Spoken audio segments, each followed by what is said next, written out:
გადაცემა სტუმრებთან ერთად ვაგრძელებთ და ვსაუბრობთ პროექტის შესახებ, რომელიც ემსახურება სათემო მარკეტინგის სისტემების აგებას. ნათელა გიუნაშვილი პროექტის დირექტორი და გიორგი ურიდია პროგრამისტი და ექსპერტი არიან დღეს ჩვენი სტუმრები. ძალიან დიდი მადლობა ჩვენთან სტუდიაში მობრძანებისთვის და მოგესალმებით დილა მშვიდობის. დიდი მადლობა. მოდით დავიწყოთ საუბარი და ავუხსნათ კარგად მოსახლეობას, რას ნიშნავს ეს მარკეტინგის სისტემები მაღალმთიან რეგიონებში.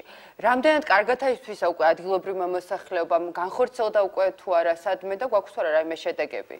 სიახლეა ერთგვარი ჩვენს რეალობაში და ნამდვილად საინტერესოა. გახლავთ.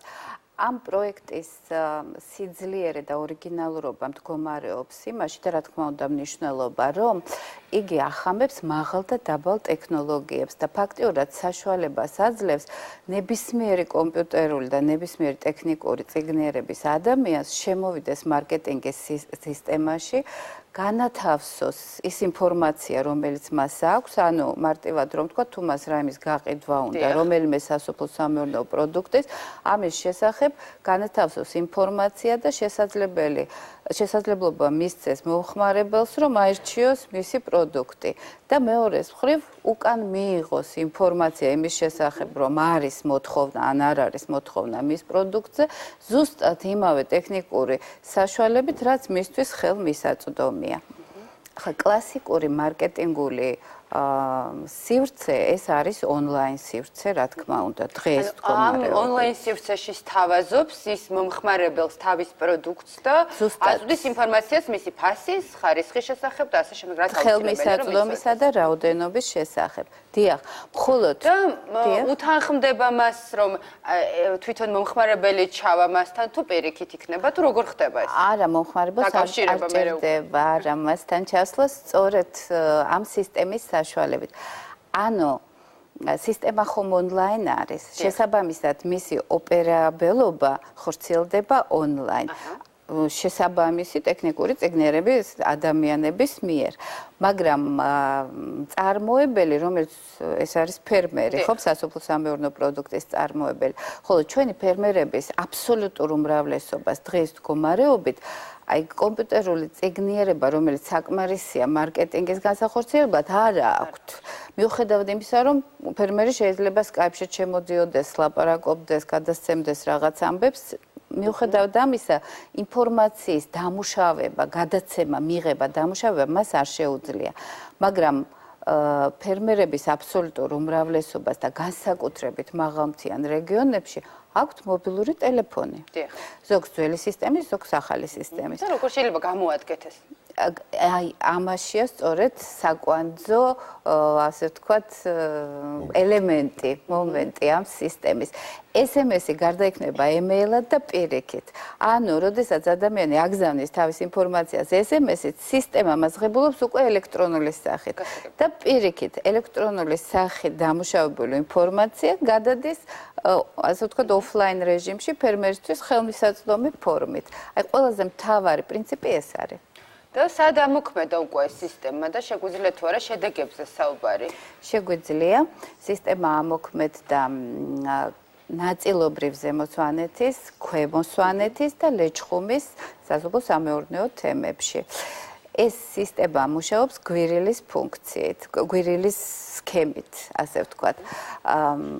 მარკეტინგის სისტემა არის ონლაინ, ეს არის გვირილის გული, ხოლო თემებში მუშაობენ ზუსტად საინფორმაციო ოფისები, რომლებიც ონლაინ ერთვებიან ცენტრთან, სისტემის ცენტრთან, ხოლო ოფლაინ რეჟიმში მუშაობენ თემში, ანუ ნებისმიერ ფერმერს თავის ახლობელ საკომუნიკაციო ოფისთან შეუძლია დაკავშირება, მისვლა, კონსულტაციის მიღება, დაკავშირება ექსპერტებთან და ასე შემდეგ. მოდით, რას გულისხმობს ეს კონსულტაცია და რა სახის შეიძლება იყოს, ამაზე ვისაუბრეთ ოდნავ მოგვიანებით. იქამდე მინდა გკითხოთ, აი, როგორ მოახერხეთ, როგორ დააინტერესეთ ეს ადგილობრივი გლეხები და ფერმერები, როგორც წესი ქართველებს გვაქვს ხოლმე ცოტა გაუცხოვება ესეთი სიახლეების მიმართ და მით უმეტეს ეს კარგად ჩანს ხოლმე რეგიონებში. არ გვინდა ვერიდებით გურჩევნე, რაც უკვე ნაცადი ხერხია იმას მიმართოს, სწორედ რომ რაღაც ახალ შეიძლება შარში არ გავეხვიოთ. აი, როგორ მოახერხეთ, როგორ შეძელით, რომ დააინტერესეთ ადგილობრივი მოსახლეობა. და რამდენად აქტიურები იყვნენ ისინი, როგორ წამოყვნენ? საქმე იმაშია, რომ ჩვენ სამიზნე თემებში იმდენად დეფიციტი იყო საერთოდ მარკეტინგული ინსტრუმენტების და შესაძლებლობების, რომ ძალიან დიდი ინტერესი გამოიწვია თვითონ პროექტის იდეამ. და სინამდვილეში პროექტის იდეის ფორმირება ხდებოდა ადგილობრივ მოსახლეობასთან კონსულტაციითა და ურთიერთობით. დავიწყოთ იმით, რომ ჩვენ სამიზნე თემებში ინტერნეტი როგორც ასეთი არ არსებობდა. ამ პროექტს წინ უძღოდა უფრო მცირე მოცულობის პროექტი, რომელიც იყო დაფინანსებული ფონდ ღია საზოგადოება საქართველოს მიერ და რომლის შედეგადაც ლეჩხუმისა და ქვემო სვანეთის თემებში შევიდა ინტერნეტი.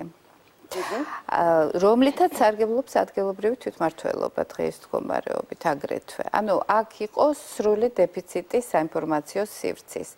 აღარ არის ლაპარაკი რაღაც მაღალ მატერიებზე და მარკეტინგულ უნარჩვევებზე და ასე შემდეგ. ეს დეფიციტი არის ძალიან სერიოზული, იყო ყოველ შემთხვევაში პროექტამდე ძალიან სერიოზული, როგორც ადგილობრივ კონტექსტში, ისე რეგიონულ კონტექსტში, რა თქმა უნდა. ზამთარში, როდესაც დიდი თოვლი მოდის და დღეს თოვს მაგალითად ძალიან სვანეთში, თემებს შორის ურთიერთობაც რთულდება ძალიან. და ამ კომუნიკაციების საშუალებით ეს ყველაფერი გვარდება და გვარდება ძალიან ელეგანტურად და სწრაფად.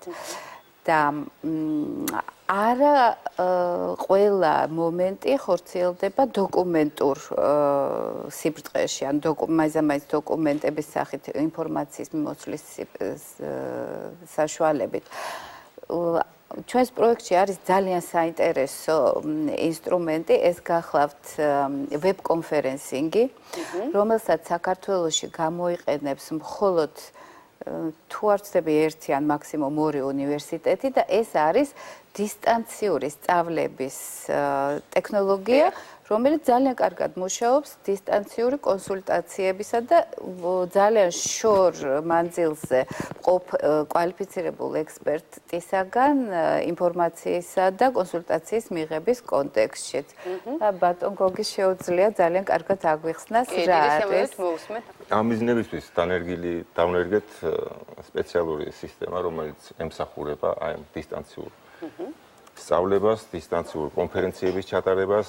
ამ სისტემის საშუალებით შესაძლებელია არა მარტო შიდა კონფერენციის მაგალითად ჩატარება საწარმოს, დიდი საწარმოს, შიდა კონფერენციის, დისტანციური კონფერენციის ჩატარება, მოშორებულ ფილიალებთან კონფერენციის ჩატარება. შესაბამისად, სწავლება, დისტანციური სწავლება. მე შემიძლია მოდერატორის ფუნქციის მატარებელ ადამიანს შეუძლია ატვირთოს თქვათ რამე დოკუმენტი ან სლაიდ შოუ ან რაღაცა, რომელსაც უყურებს დისტანციურად ყველა. შემიძლია აქედან მიუთითო ამას რეაქცია ყურადღება ამ განსაკუთრებულ მომენტი გამოვუყო და ასე შემდეგ. ანუ ეს Skype არის თქვათ ერთ-ერთზე ურთიერთობის რაღაცა ესეთი მარტივი ფორმა და ეს ამ საშუალებით ჩვენ შეგვიძლია ჩავთოთ 20-25 ადამიანი ერთდროულად სხვადასხვა იმებიდან ტექნიკურ საშუალებებს გააჩნია, შეიძლება მეტიც ჩავთოთ, შეზღუდვა პრინციპში არ არის.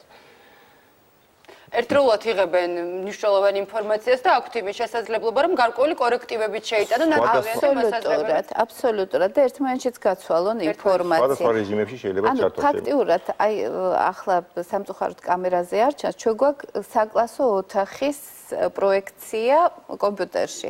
სადაც ეს გახლავთ ხელედის ხაბი, ეს არის ლექსურას ხაბი, ანუ საკომუნიკაციო ოფისი, ეს ვართ ჩვენ და ყველანი ვართ ერთ სივრცეში და ფაქტიურად ერთ ოთახში. და ექსპერტი, რომელიც ძალიან დიდხანს ვერ მიაღწევს, თქვათ, ჟახუნდერის თემამდე, რომელიც გახლავთ ჩიხარეშისა და უშკულის მომიჯნავე ტერიტორია და ჯიხვებით არის ცნობილი და ძალიან ისეთი რომანტიკული ადგილია. ჟახუნდერის თემი უმარტივესად ჩაგვერთვება ესეთ ვიდეო ვებ-კონფერენსინგში. და ამ დისტანციას ვერც ვიგრძნობთ. ვერც ვიგრძნობთ.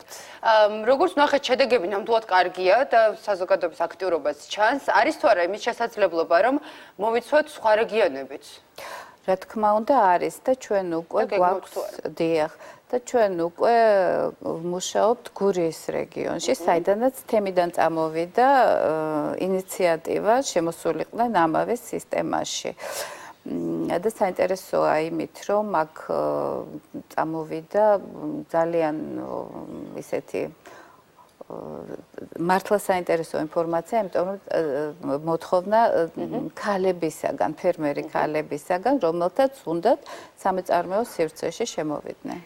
ძალიან საინტერესოა და დარწმუნებული ვარ, რომ წარმატებით გაერთვენ ქალბატონები ამას თავს. ჩვენმა პროექტმა აჩვენა, რომ ქართველი ქალბატონები ბრძანდებიან ძალიან კარგი მენეჯერები.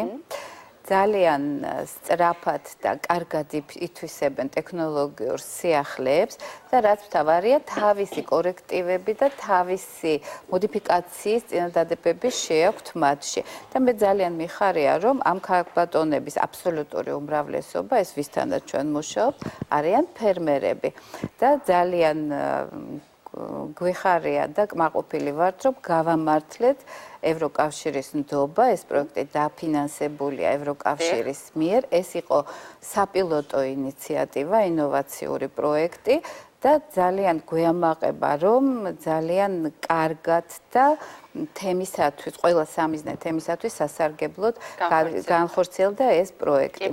ძალიან დიდი მადლობა. მე ჩვენს მაყურებელს შევახსენებ, რომ ჩვენი სტუმრები იყვნენ ქალბატონი ნათელა გიუნაშვილი, რომელიც გახლავთ პროექტის დირექტორი და ვსაუბრობდით სათემო მარკეტინგის სისტემების აგების შესახებ და ეს პროექტი დაფინანსებულია ევროკავშირის მიერ. ასევე მასპინძლობდით ბატონ გიორგი ურიდეს, რომელიც ექსპერტი და პროგრამისტი გახლავთ.